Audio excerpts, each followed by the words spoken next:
Hi guys, you have probably noticed that I filmed a few shorts about a teacher in Canada, how to become a teacher in Canada.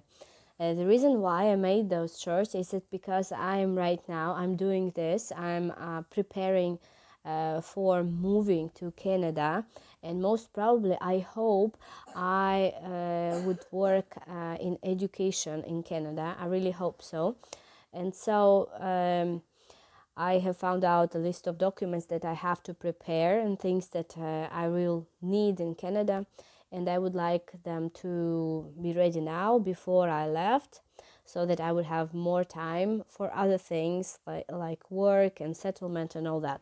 So anyway, I have passed the IELTS test.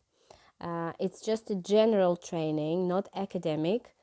Actually, first I signed up for an academic, and then I've changed. I asked to change because I thought I don't need academic, I will need just general training since it's just about immigration. Later, I have found out that I need academic, but we'll see. Maybe that will work as well. And so today I would like to share with you how to prepare for IELTS exam. So emotionally speaking, I was not very worried and nervous because I am an English tutor. I'm an English teacher, but of course, like any exam, it's kind of a stress. And so, of course, for me to feel better, I had to prepare myself, prepare myself for the exam. So there are a few tips that I would like to share with you, what helped me, and maybe they might help you as well. So first of all, don't take it as a test, don't take it as an exam.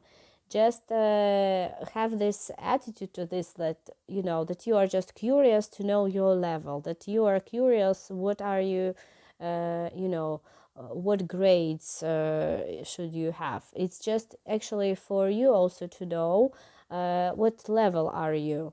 So don't accept it as, oh, it's judging, it's grading, it's a big deal. No, just come to this as for the just for the way to find out what are you able to do. Yes, what are your ability in English. So first I had a speaking test. It was just a conversation for 20 minutes, even less, I think. It was pretty nice. You just sit with the examiner, and first he asked me, like, where do I live, and if I like my town, why. It was so easy, and I started speaking, and he stopped me, like, I can say even interrupted me, and he asked me, and he told me then, okay, we are moving to the second part of the test, and here is the topic for you. You have to talk about this for 2 minutes, and I give you 1 minute to prepare. And he gave me even less, I'm sure, because it was very fast.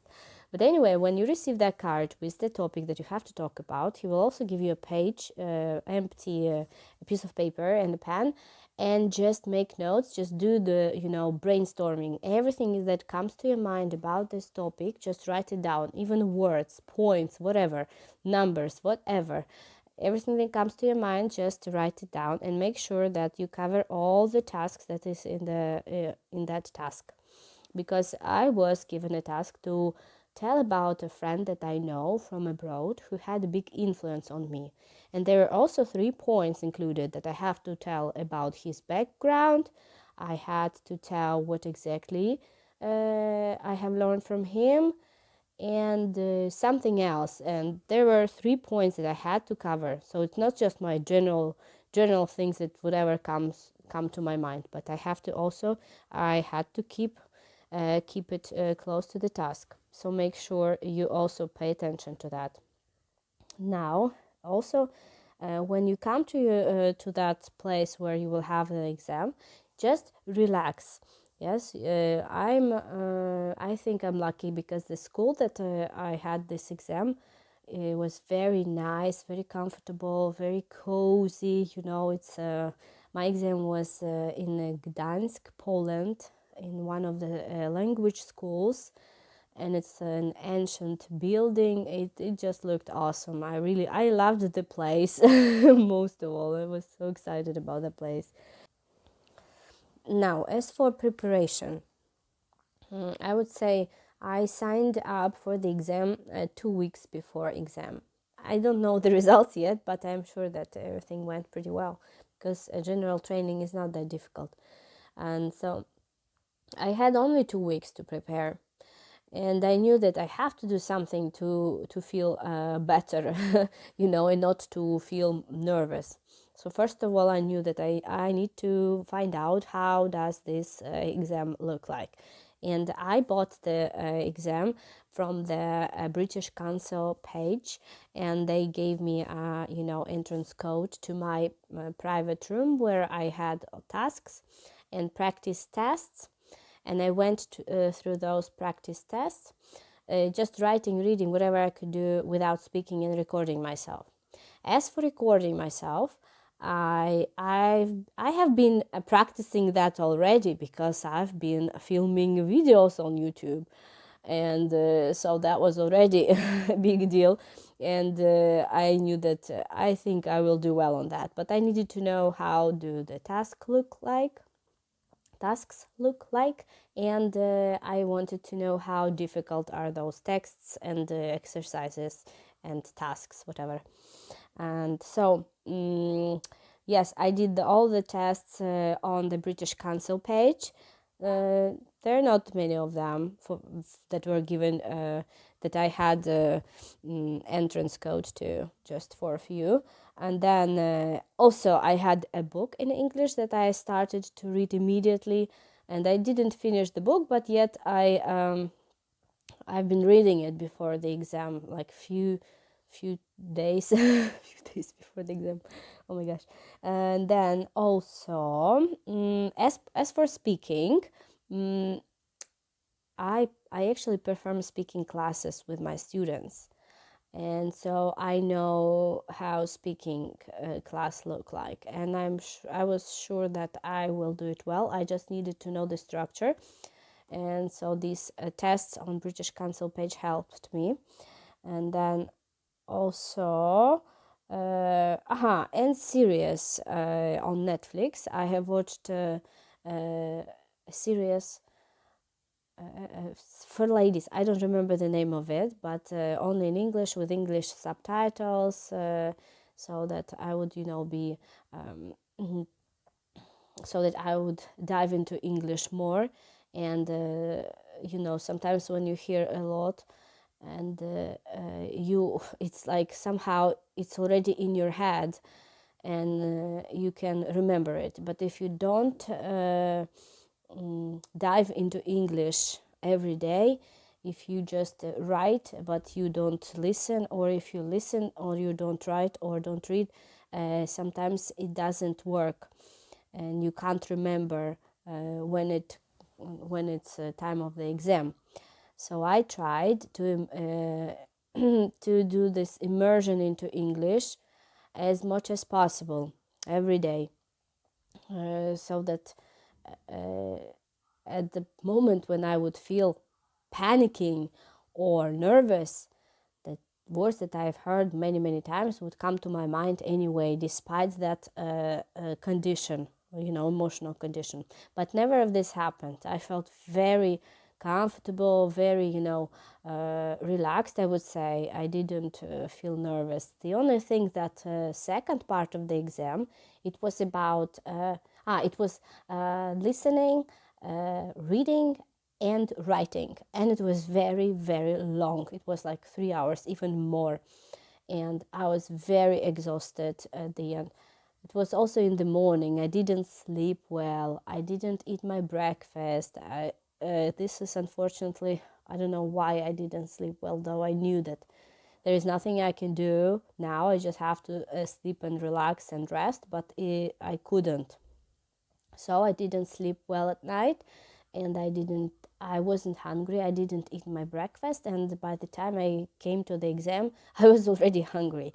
So I was kind of tired, and listening was quite stressful because the tempo because they played the recording and only once, and I had to write down, fill in the gaps during this recording playing. It was very, at first I kind of got lost, and then I realized how fast it goes, and then I caught up with that. Reading, one of the texts in reading was about science, about some mammals, about some animals, some scientific facts that I could understand separate words, but in general I couldn't put it together, and I think I've made some mistakes there. But in all, I did well, I think. And writing was one task was to write a letter to a friend who is looking for a job, and you know about the vacancy, and you want to tell your friend about it. So just an informal letter. It was easy. And then the second part is it was an essay that I had to write for 250 words, and it was about dieting and exercising. That's a perfect topic for me because I'm struggling with that now. And I've read a lot of books and I do a lot of things about it, so it was just exactly what I needed to write about and just put it out and share with them everything I think about it. I'm not sure that I kept the structure of the essay where there's a first statement, sentence, something, something. No, but I tried to keep it nice and how I would. We'll see, but I don't think it will. I don't think I'll have bad scores on it. So, if you are learning and if you are preparing for IELTS exam, just think about these things. And if you are not an English tutor, of course, it would be much more difficult than for me, but you need to find more ways to practice your English with someone. If you are not an English teacher, speak with your friends, speak with your relatives, with your family. And then you need to just dive into English, surround yourself with English, and to learn how exactly the exam goes, you need to go and find tests that are exactly the same like on the IELTS test exam, so that you could see how they actually, what structure they have, how do they look like, just to be familiar with the whole concept of the exam.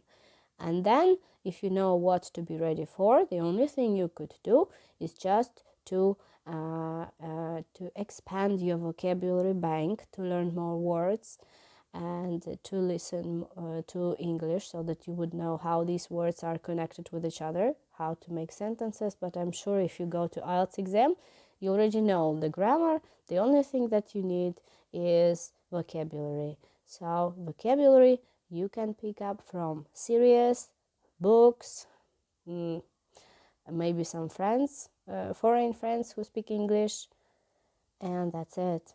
And so I wish you luck, and hope I will get good scores, which is still and about Canada, I'm going to share more videos about Canada, because this is also a big deal. I'm originally from Crimea, Ukraine. I came to Poland. I have found my way to be a teacher here in Poland, and now I'm moving, and I want to work in education also in Canada, and there it's very, very different. And to be a teacher in Canada, it's a very hard thing. They have a lot of requirements, and I need to prepare a lot of documents, and that's why I need my IELTS, because I need to prove that I speak English well enough to be able to teach others. Even though I'm gonna teach maybe elementary school, or maybe, I don't know, somewhere, not in a university, I mean, but still I do need to prepare a lot of things. And I know that there are other teachers from other countries who also want to move to Canada and be teachers in Canada, and that's why I'm going to record videos of my journey to be a teacher in Canada. So my next videos will be about that. And also now I'm on winter break. I don't have classes with my students, lessons with my students, but as soon as they start, I'm also going to share some ideas about creative teaching, creative lessons, and all in that, just like the name of my channel. So see you soon. Subscribe to my channel, please, if you like it, if you want to learn more about teaching creatively, about organizing lessons.